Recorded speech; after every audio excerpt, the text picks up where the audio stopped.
Hi everyone, and welcome to the All Things ITSM Global Podcast, coming to you from SITS in London. I'm Kirsty McGowan and I'm here with Suresh GP. Great to be here. James Finister. Great to be here as well. And our guest this session is Tristan who's come to SITS from New Zealand. I have. Tristan, New Zealand, if my geography is right, is quite a long way from Olympia, London. That's only a 36-hour flight. Well, 36-hour trip, 24 on a plane. So, I mean, that's quite a commitment. So why have you come so far to be showing beautiful, sunny London? I was missing Suresh. But, I'm falling off. I'll put this back on. Can you still hear it?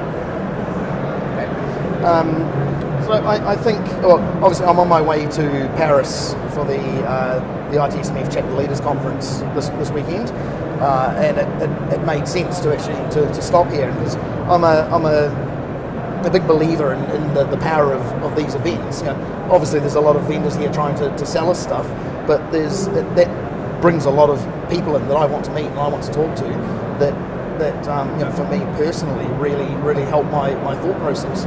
But even conversations that we had, there was a bit of a get together last night. Some of the conversations that were going on there really got me thinking, and what's the next step for where we're going. And I think that's a really valuable part of these things. An interesting point there. I mean, anything which came out last night which was particularly worthy of note? Well, it's actually been mentioned here again. I don't know if I should. I might be cutting somebody else's lunch. But I think is it the willful disobedience kind of thing. I really like that kind of thing. But we're also talking around the thing. One of the things that I've been struggling with, sort of myself over the last year or so, trying to come up with things to either write or present on, is what can I say that hasn't been said, or what can I say that is in a different way from what other people are saying it. And I think we're actually struggling as an organisation with that in general at the moment. Like, everybody understands people. Yes, we need to talk about people, and that is the big thing. But we're still not really coming up with, I think, effective strategies of how to ingrain that into our daily lives. We still, we're technology, so we keep falling back to our let's buy a shiny toy. And the problem also you have is you can have great practitioners, but then their ability to articulate in front of the audience might be a little challenge, considering that they've been always on the background to do certain work. So how do you spot those talent in your conferences to come there and present?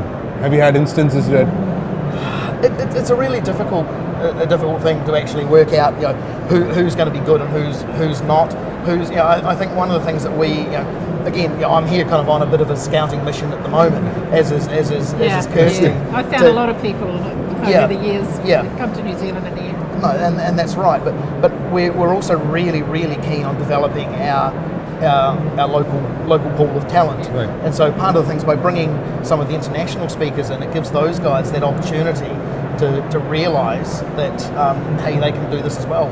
Or they may even disagree and go, I can talk about that better, or in a more local context. And we've had that a couple of times over the last couple of years at the ITSM New Zealand conference. And the ITSM New Zealand conference it was just a few short weeks ago. I'm almost recovered. Recovered, and it was a great event actually. We had a lot of fun. We had some great international speakers with Robert Falkowitz coming from Switzerland and Carlos Casanova from the US. And Tristan turned up from Denmark as well. So it was a really good international group of speakers, as well as some fantastic local speakers. Yeah, and we had Phil Green there as well, and Kaz as well, Ferris of course.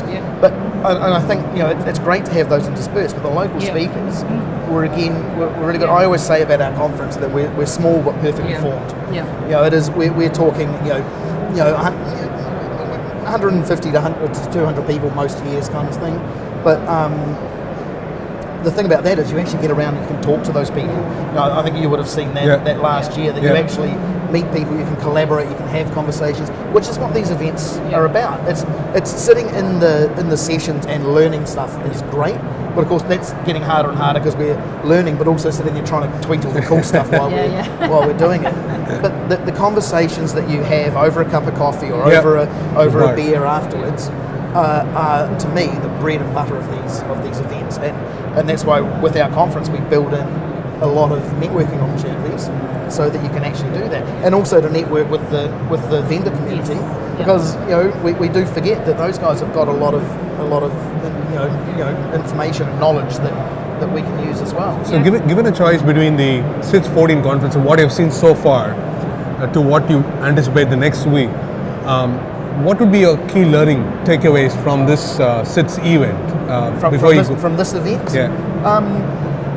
I'm just trying to think now. It's been one of those. So many vendors here. There are that so we many just vendors. There's so never many. see I in really New like Zealand, what. So we don't see quite a few. You're right. Of the vendors that are. Yeah, we're that are probably here. looking at half a dozen key vendors in New Zealand, and Yeah. that's Yeah. really it. And I'm really loving what some of the vendors here are doing with collaboration, all that kind of stuff within the tools.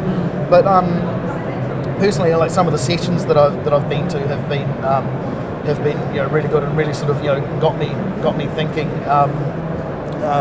quite well. So obviously in the I was in Mark Smalley's just before I came up here for, and a lot of information in a short time, and it was great because it's just got me firing. It's right. I'm going to go and start looking at that stuff now. But I think one of the other things that I will take away is, again, if I bring it back to us in New Zealand, the small is actually sometimes good. This is great. It's an amazingly impressive event, but it can be overwhelming. And I would imagine if you're somebody who's walking into this for the first time, if you're a service desk analyst who somebody has said come along to this, it could be really really over the top. And I think they're doing a great job of making sure that people are welcomed and encouraged and that kind of stuff. But there is a whole lot of stuff happening.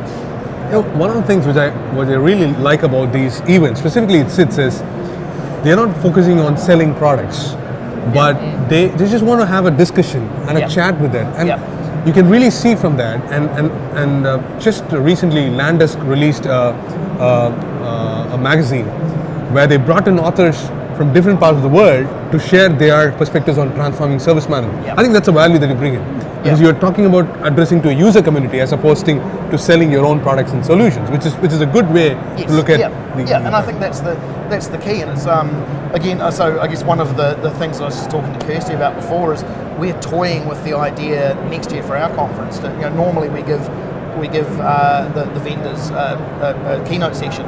Next year we're actually saying, well, maybe we won't do that. We'll actually give them 5 minutes to stand up and say, hey, here's who we are, here's the value that we bring. And I think there's almost some more honesty in that, because you get some great vendor keynotes, but other times I think they're just, it's almost, how can we? It's hard for them to not sit there and sell. So let's just take it off the table. And that's what I kind of like about this as well. It's an exhibition. It's an industry event.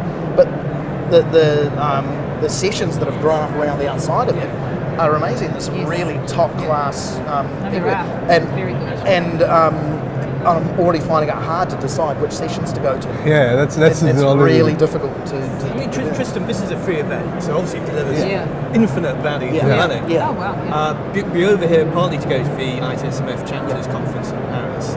One of the big issues we're asking ITSMFs around Europe, certainly, is what do they do to add value for the membership?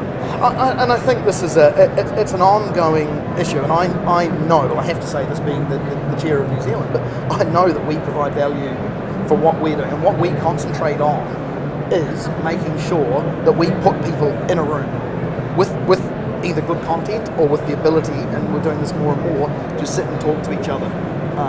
Because we're a forum, it's what the F's for. And sit there and actually have sort of what we're doing, a lot of what we call net discussions. So you'll have somebody stand up for 10 or 15 minutes and say, hey, here's an issue or something I've faced, and then talk around that. We're doing more of that. So we run, obviously, the conference, the events. We run events in the main centres every month, and we've struggled with is that enough for a true value statement? But actually, I believe it is. I think on the international stage, it's difficult. I think ITSMF International is probably trying to reinvent themselves a little bit at the moment, and I for one am really positive about the agenda that we've got for this week's meeting. Without saying too much, it's basically based around how we help the chapters, to talk to each other, to provide better events, to provide better content and value back to their members. And it's difficult because a lot of the chapters have different,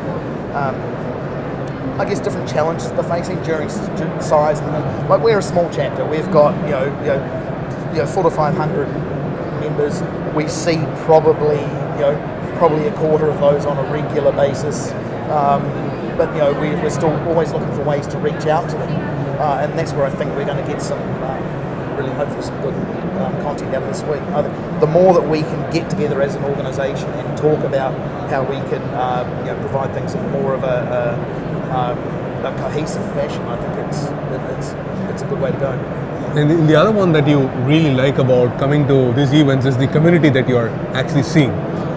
Yesterday we were in a dinner, a pre-conference dinner, where about 23 people. There were no seats available. Everybody came in and they wanted to be a part of it, just to have that kind of spending time, quality time with people. I think it was, and that was one of my other reasons for really stopping here, was to actually to meet people. I've followed yourself on Twitter and so forth for ages. One of the first people I met was Stephen Mann, and we both had one of those moments where we were like, have we actually met? Because there's all this, and I've had that conversation with several people. And that's so what times.